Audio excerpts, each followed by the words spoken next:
அனைவருக்கும் நமஸ்காரம். குரு வாழ்க, குருவே துணை. ஓம் சக்தி பராசக்தி. இந்த பதிவில் நாம் சிறப்பான ஒரு பதிவு. ஆடி மாதத்துடைய சிறப்பு பலன்கள் என்ன, ஆடி மாதத்தில் என்னென்ன சிறப்பான அம்சங்கள் இந்த 2024 குரோதி தமிழ் ஆண்டில் நம்ம பார்க்கலாம் அப்படிங்கிறத இந்த பதிவில் பார்க்கலாம். நமஸ்காரத்துடன் நம்ம ஆடி மாதத்துடைய பலன்கள் எப்படி ஒவ்வொரு ராசிக்கும் இருக்கும், அதாவது மேஷம் முதல் மீனம் வரை ஒவ்வொரு ராசிக்கும் ஆடி மாதம் என்ன சிறப்பான பலனை தரப்போகுது அப்படிங்கிறத பார்ப்போம். அதற்கு முன் ஆடி மாதத்தில் என்னென்ன சிறப்பு அம்சங்கள் அப்படின்னு பார்த்தீங்கன்னா, ஆடி மாதமே ஒரு அற்புதமான மாதம். ஏன்னா தமிழ் மாதத்தில் சிறப்பான மாதம் அப்படின்னு சொல்லக்கூடியது. இந்த மார்கழியும் ஆடியும் இறைவனுக்காக, இறைவனை நம்ம எந்த அளவுக்கு வழிபாடு செய்யக்கூடிய மாதம். எல்லா மாதமுமே நமக்கு புனித மாதமாகவும் ஒரு அந்த மாதம்தான் நமக்கு எல்லா சுப நிகழ்ச்சியும் நடத்துகிறோம். அப்போ ஒரு 2 மாதம் நம்ம சுப நிகழ்ச்சிகள் தவிர்க்கப்படக்கூடிய மாதமாக, ஒதுக்கப்படக்கூடிய மாதமாக ஆடி மாதத்தை நம்ம நினைக்கிறோம். ஆனால் அந்த ஆடி மாதத்தில் நம்ம எவ்வளோ விஷயங்கள், அற்புதமான விஷயங்களையும் மிக சிறப்பான விஷயங்களையும் நம்ம அடித்தளம் போட்டால் ஆவணி மாதம் அதற்கான பலனையும் அதற்கான தீர்வையும் நம்ம எதிர்பார்க்கலாம் அப்படிங்கிறது. அப்போ வழிபாட்டுக்கு உரிய மாதமாகவும், அம்மன் வழிபாட்டுக்கு அதுவும் மிகுந்த உகந்த மாதமாகவும், குலதெய்வ வழிபாட்டுக்கு உகந்த மாதமாகவும் மிக சிறப்பான மாதமாக ஆடி மாதத்தை நம்ம கொண்டாடுறோம். அப்போ ஒவ்வொரு வருஷமும் ஒவ்வொரு டிஃப்ரெண்ட் வருங்க. ஏன்னா இந்த ஜூலை 17ஆம் தேதி, இந்த ஜூலை மாதம் 17ஆம் தேதி பிறக்கக்கூடிய, அதுவும் புதன்கிழமை பிறக்குதுங்க. பெருமாளுடைய ஆதிக்கத்தோட ஆடி 1ஆம் தேதி அப்படிங்கிறதே சிறப்பு. அது என்னங்க சிறப்பு அப்படின்னு பார்த்தீங்கன்னா, ஆடி மாதம் தமிழ் மாதத்தில் ஒவ்வொரு 1ஆம் தேதியும் முதல் தேதி சிறப்பான தேதிங்க. அந்த சிறப்பான தேதியில் நம்ம என்ன வழிபாடு எடுக்கிறோமோ அது நமக்கு அந்த மாதம் முழுவதுமே நற்பலனை தரும். ஏன், ஒரு சிலருக்கு ஆண்டு முழுவதுமே தரக்கூடிய அமைப்பை தரும். நமக்கு என்ன கைங்கரியம் இருக்கோ அதுதான் கிடைக்கும். அப்போ இறைவன் வழிபாட்டுக்கும் நம்ம என்ன வழிபாடு முறைகள் எடுக்கிறோமோ அந்த வேண்டுதல் பிரார்த்தனைக்கு இந்த உகந்த மாதம் அப்படின்னு ஃபஸ்ட்டு நம்ம தெரிஞ்சுக்கணும். அப்போ 1ஆம் தேதியே நம்ம இதை சிறப்பாக நம்மளுடைய வீட்டு வாசற்படியிலேருந்து ஆரம்பிக்கணும். நிலவாசப்படியெல்லாம் வாசல்லாம் தெளித்து நிலவாசப்படிக்கெல்லாம் நம்ம அலங்காரம் பண்ணணும். மஞ்சள் குங்குமம் வைத்து, மாவிளை தோரணம் வைத்து, நம்மளுடைய பூஜை அறையில் இருக்கக்கூடிய சுவாமி படத்தெல்லாம் க்ளீன் பண்ணிவிட்டு அதற்கும் மஞ்சள் குங்குமம் வைத்து, கண்டிப்பாக ஒரு சில வகுப்பினர்கள், ஒரு சில அந்த குடும்பத்தார்கள் தொடர்ந்து அந்த சந்ததிகளே தொடர்ந்து பாரம்பரியமாக இந்த முளைப்பாரி அப்படின்லாம் போடுவாங்க ஆடி பெருக்குக்காக. அப்போ அந்த 18 நாள்கள் விரதம் இருந்து அந்த முளைப்பாரி போடக்கூடிய நாளாகவும் அந்த ஆடி 1ஆம் தேதியே செய்யலாம். அப்போ அந்த பூஜை சாமான்களாம் வச்சுட்டு நமக்கு ஒவ்வொரு நாளுமே நைவேத்தியத்துக்கு இனிப்பு பலகாரம் ஏதாவது செஞ்சு, பொங்கலே நம்ம சக்கரை பொங்கல், பால் பாயாசம் கூட போதும், அது மாதிரி வச்சுட்டு ஒரு கும்ப கலசமெல்லாம் வச்சு வழிபாடு எடுக்கிறது ஒரு முறை. இதெல்லாம் ஆடி 1ஆம் தேதி செய்கிறது நமக்கு சிறப்புங்க. அப்போ இதெல்லாம் எதற்கு, இந்த மாதம் என்னென்ன கொண்டாடப்படுது அப்படின்னு நம்ம வரிசையாக சொல்லலாம். ஸோ இந்த ஆடி மாதத்தை என்ன சொல்லுவாங்க அப்படின்னு, அந்த 1ஆம் தேதி தேங்காய் உடைக்கிறதுன்னு, இந்த இரவு அது சாயந்தரம் அது மாதிரி குழந்தைங்க வீட்டில் இருக்க ஃபேமிலி எல்லாம் சந்தோஷமாக தேங்காவை சுட்டு அதில் நம்ம அதை நெருப்பில் இட்டு நம்ம இது பண்ணுவோம். இது ஒரு பண்டிகைங்க. ஆடி பெருக்குக்காக நம்ம முதல் நாளே அடித்தளமாக இதை செய்யக்கூடிய, அந்த 1ஆம் தேதி செய்யக்கூடிய தலையாடி அப்படின்னு சொல்லுவோம். அந்த தலையாடி நோம்பெல்லாம் இன்றளவுக்கும் சில கிராமங்கள் தொட்டும், ஏன்னா நாகரிகம் பெருத்திருச்சு, அதனால் நகரத்தில் இருக்குதோ தெரியல, கிராமத்திலலாம் இதை இன்னும் வழிபாட்டுக்கு வச்சுருக்காங்க. ஸோ இதில் புதுமண தம்பதியர்கள் பிரித்து விடுறதுங்க. தாய் வீட்டுக்கு போக சொல்லிட்டு இவங்களை, ஏன்னா அந்த சித்திரையில் கத்திரி வெயிலில் அந்த குழந்தை டெலிவரி ஆகும் அப்படிங்கிறக்காக சில அந்த எப்படி சொல்லுவாங்க ஐதீகம், அந்த ஐதீகம்லாம் இன்னும் ஃபாலோ பண்ணவங்களாம் இருக்காங்க. ஸோ அந்த ஆடி 1 புதுமண தம்பதியர்களை கூப்பிட்டு அவங்களெல்லாம் புது ஆடைகள்லாம் கொடுத்து இந்த தேங்காய் சுடுறது அப்படிங்கிற ஒரு வழக்கம் உண்டு. சரி, இப்படி ஒவ்வொரு விஷயங்களும் இருக்கும் பொழுது இதில் இன்னும் நல்ல ஒரு விஷயம் அப்படின்னு கேட்டிங்கன்னா ஆடிப்பூரம். ஆடிப்பூரம் ஆண்டாள் பிறந்த திருவல்லிக்கேணி பார்த்தசாரதி பெருமாள் கோயிலை சென்னையிலையும் வழிபாடு எடுக்கலாம், அதை விட்டீங்கன்னா ஆடிப்பூரம் என்று சொல்லக்கூடிய ஸ்ரீவில்லிபுத்தூர் ஆண்டாள் தாயாரை நம்ம வழிபட எடுக்கலாம்.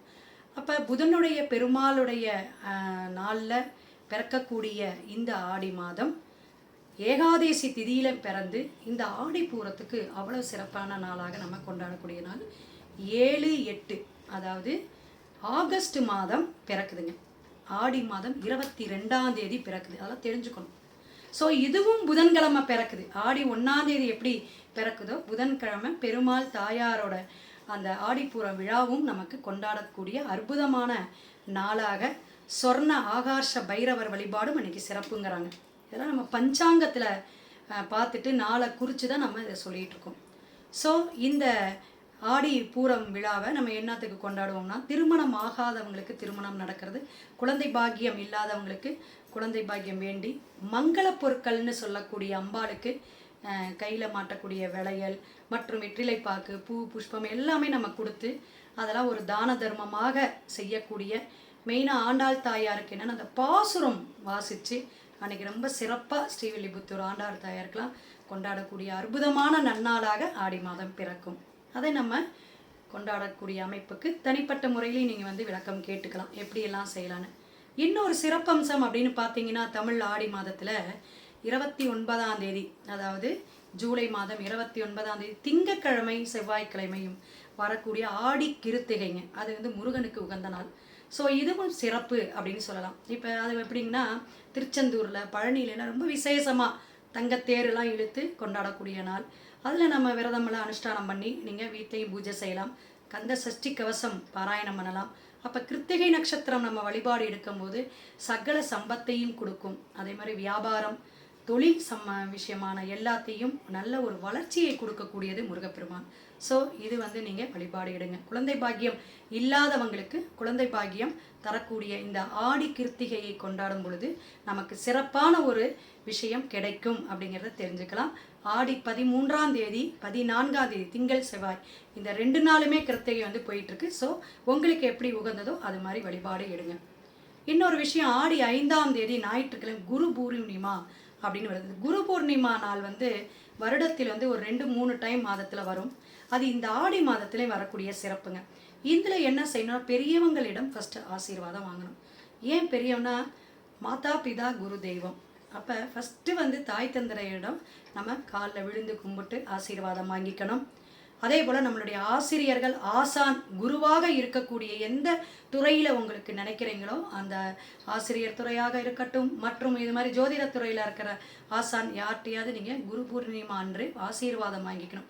அவங்க வீட்டுக்கோ அவங்க கிட்ட போயிட்டு காலை நமஸ்காரம் பண்ணிவிட்டு அவங்களுக்கு வஸ்திர தானம், ஆடை தானமும் ப்ளஸ் உங்களால் முடிஞ்ச குரு காணிக்கை, அதே போல் உணவுகள்லாம் கொடுத்து நம்ம நல்ல ஒரு மனதார பிளெஸ்ஸிங் வாங்கிக்கிட்டால் நமக்கு குருவருளும் திருவருளும் தெய்வத்துடைய அனுகிரகமும் கிடைக்கும் அப்படிங்கிறத தெரிஞ்சுக்கணும்.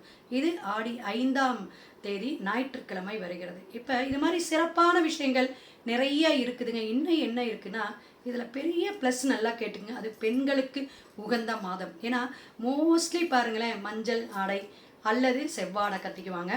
ஏன்னா ஆடி செவ்வாய்க்கிழமையும் ஆடி வெள்ளிக்கிழமையும் மிக மிக சிறப்பாக இருக்கும். எங்கே பாருங்கள் வேப்பந்தலையும் அம்மன் கோயிலை ரொம்ப ஒரு விசேஷமான பண்டிகையாக கொண்டாடக்கூடிய அற்புதமான மாதம். அப்போ இது மாதிரி வழிபாட்டுக்காக வந்து ஒதுக்கப்பட்ட அந்த தமிழருடைய பண்பாட்டையும் கலாச்சாரத்தையும் இன்றளவு நம்ம வந்து கொண்டாடுவதற்கு இந்த ஆடி மாதம் நமக்கு உகந்த மாதமாக நீங்கள் தான் மாற்றிக்கணும். ஸோ அப்போ வெள்ளி செவ்வாயும் நம்ம என்னத்துக்கு கும்பிட்றோம் அப்படின்னா, அம்பாள் அனுகிரகங்கும் போது வீட்டில் இருக்கிற ஃபஸ்ட்டு சர்வ சக்தியும் கொடுக்கக்கூடியது, கெட்ட சக்தியை ஒதுக்கக்கூடியது. நம்ம என்ன பிரார்த்தனை வேண்டுதல் வைக்கிறோமோ அதற்கான கைங்கரித்து அவ ஆத்தா கொடுப்பா, அந்த நம்பிக்கை. இதில் வந்து இந்த கூழ் ஊற்றுறது, கேழ்வரகு கூழ், அரிசி கூழ் கொடுக்கறது, மாவிளக்கு போடுறது, இதெல்லாம் வந்து சிறப்பாக ஒவ்வொரு பெண்களும் சக்தி கொடுப்பதும் சக்தியங்காப்பதும் அப்படிங்கிற அமைப்பில் போயிட்டு வேண்டுதல் பிரார்த்தனை நல்ல ஒரு மனதார வேண்டுவாங்க அப்படிங்கிறத நம்ம தெரிஞ்சுக்கணும். இப்போ இதில் ஃபேமஸாக இருந்து பொள்ளாச்சி மாசாணியம்மன் கோயில், சமயபுரம், திருச்சி, இது மாதிரி மாரியம்மன் வழிபாடெல்லாம் சிறப்பாக நீங்கள் ஸ்பெஷலாக தமிழ்நாட்டில் எது இருக்கோ அது கூட நீங்கள் போய் வேண்டி வழிபாடு எடுத்துகிட்டு வரலாம். ஆடி மாதம் எல்லா ஊர்லேயுமே ஆடி மாதம் அம்மன் கோயிலில் கூழ் ஊற்றுவாங்க அப்படிங்கிற ஒரு சிறப்புகள் இன்றளவும் நடந்துட்டுருக்கு. இதை நீங்கள் ஃபாலோ பண்ணிக்கலாம். அடுத்த விஷயம் என்னென்னா, ஆடி அமாவாசை மிக மிக அற்புதமானது.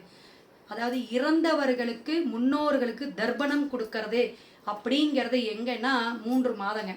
ஆடி மாதம் முதல்லங்க, அடுத்தது புரட்டாசி மாதம், மகாலய அமாவாசைன்னு சொல்லக்கூடிய மாதங்களில் வரக்கூடியதெல்லாம் சிறப்பு அப்படின்னு சொல்லலாம். ஸோ இந்த ஆடி அமாவாசையில் செஞ்சோம்னா அந்த வருடமே நம்ம வந்து கொடுக்கக்கூடிய அந்த தர்ப்பணத்தை அவங்க ஏற்றுக்கக்கூடிய அந்த திதி தர்ப்பணங்கிறது ஸ்பெஷல் அப்படிங்கிறத தெரிஞ்சுக்கணும். அப்போ இது வந்து எப்போன்னா 19ஆம் தேதி வருது. ஆடி 19ஆம் தேதி ஞாயிற்றுக்கிழமை ஆடி அமாவாசை இந்த ஆண்டு வருகிறது. ஸோ இதை சிறப்பாக நீங்கள் யாருக்காவது தந்தை தாய் மற்றும் நம்மளுடைய உறவினர்கள் இறந்தவங்களுக்கு தர்ப்பணம் கொடுக்கலைங்க இவ்வளோ வருஷமா இவ்வளோ மாதமா அப்படின்னு கேப் இருக்கிறவங்கள கண்டிப்பாக இதை ஃபாலோ பண்ணிக்கிங்க. அதுக்கு முறையான ஆகம விதிகள் இருக்குது. அதெல்லாம் நீங்கள் என்னுடைய ஃபோன் நம்பர் டிஸ்பிளேயில் வருது, கேட்டுக்குங்க. அப்போ ஆடி அமாவாசையுடைய ஸ்பெஷல் முடிஞ்சு ஆடி பெருக்கு ஆடி 18. அப்போ இது ரொம்ப ரொம்ப விசேஷங்க. இதுவும் நீர்நிலைத்துறையில் இருக்கக்கூடிய அந்த படியில் வந்துட்டு பெண்கள் திருமணத்துக்காக அந்த மஞ்சள் சரடெல்லாம் வச்சு மஞ்சள், அதாவது சப்த கன்னிமார்கள் அப்படின்னு வச்சு அந்த மஞ்சள் 7 பிடிச்சி வச்சோ அல்லது மணல் தண்ணியில் எடுத்து அந்த மணலை பிடிச்சி வச்சு சாமி கும்பிடுவாங்க. கிட்டத்தட்ட வந்து காலையில் ஒரு 7-8 மணிக்குள்ள இதெல்லாம் சாமி கும்பிட்டுக்குவாங்க. இப்போ பவானி கூடுதுறை ஈரோடு அது மாதிரி நீர்நிலைத்துறையில் இருக்க ஆறு காவேரி இருக்கக்கூடிய இடத்துலலாம் சிறப்பாக, திருச்சி மாவட்டம்லாம் ரொம்ப ஆடிப்பெருக்கு ஸ்ரீரங்கத்திலலாம் அருமையாக கொண்டாடக்கூடிய அற்புதமான விழா அப்படின்னா இந்த ஆடிப்பெருக்கு தாங்க. அப்போ இந்த நாள் வந்து நீங்கள் எப்படின்னா அந்த கன்னி சாபங்கள் இருக்குங்க. பெண் சாபம், சுக்கிரனுடைய ஆதிக்கம், செவ்வாயுடைய அந்த நீச்சமாகிறது, இது மாதிரி பெண் சாபம்னு சில விஷயங்கள் ஜாதகத்தில் இருக்குது. அந்த ஜாதகத்தில் தோஷம் இருக்குன்னு நீங்கள் கேள்விப்பட்டிருந்தீங்கன்னா இந்த ஆடிப்பெருக்கு அன்னைக்கு நீங்கள் ரவிக்கை துணி ப்ளஸ் வந்து இது மாதிரி மங்கள பொருட்கள்லாம் வச்சு நீங்கள் தானம் பண்ணணும் 7 பேர்த்துக்கு. அதே போல் 7 கன்னி பெண்கள், திருமணம் ஆகாத சின்ன பெண்களுக்கு பாத பூஜையெல்லாம் செஞ்சு அந்த வழிபாட்டு முறைகள் இருக்குது. அதுக்கு நீங்கள் வந்து ஃபோன் பண்ணி கேளுங்க. அது எப்படியெல்லாம் நம்ம சொல்லலாம் செய்யலாம், நம்மளுடைய தோஷங்களை நிவர்த்தி பண்ணிக்கலாம் அப்படிங்கிறத டிஸ்பிளேல என்னோடய ஃபோன் நம்பர் வருது, பார்த்து தெரிஞ்சுக்குங்க. ஸோ இந்த அடுத்து ஆடி 24ஆம் தேதி வரக்கூடிய வெள்ளிக்கிழமை நாகப்பஞ்சமி, கருட பஞ்சமின்னு ஸ்பெஷலுங்க. இவ்வளோ விஷயங்கள் இந்த ஆடி மாதம் இருக்குது. இதை நம்ம ஒதுக்கலாமா? இதை ஒதுக்கிறதுக்கும் விஷயம் இருக்குதுங்க. அதாவது திருமணம் செய்யக்கூடாதுங்க. திருமணத்துக்கான காரியங்களோ திருமணத்துக்கான விசேஷங்களுக்கான ஏற்பாடு முயற்சிகள், மண்டபத்துக்கு காசு கொடுக்கறதோ துணி எடுக்கிறதெல்லாம் செய்யலாம். ஆடி 18 முடிஞ்சோன்னே எல்லாமே நீங்கள் செய்ய ஆரம்பிச்சலாம். அதனால் இதுவும் உங்களுக்கு வந்து எக்ஸ்பிளைன் பண்ணணும். இதை ஒரு வீடியோவில் சொல்ல முடியாது. ஸோ நெக்ஸ்ட் இதில் வந்து உங்களுக்கு நான் சொல்கிறேன் விளக்கமாக, அல்லது ஒவ்வொரு ராசிக்கும் சொல்லும்பொழுது விளக்கம் கொடுக்குறேன். அதை வந்து நீங்கள் கவனமாக பார்த்துக்குங்க. இந்த 24ஆம் தேதி வரக்கூடிய வெள்ளிக்கிழமை நாகப்பஞ்சமி, கருட பஞ்சமி அப்படிங்கிற ராகுகேது தோஷத்தை விளக்கக்கூடியதும், ராகு மகாதேச உங்களுக்கு நடந்தாலும் இதை செய்யலாம். அப்போ சர்பதோஷ நிவர்த்தி செய்வதற்கு இந்த நாள் அற்புதமான நாள்.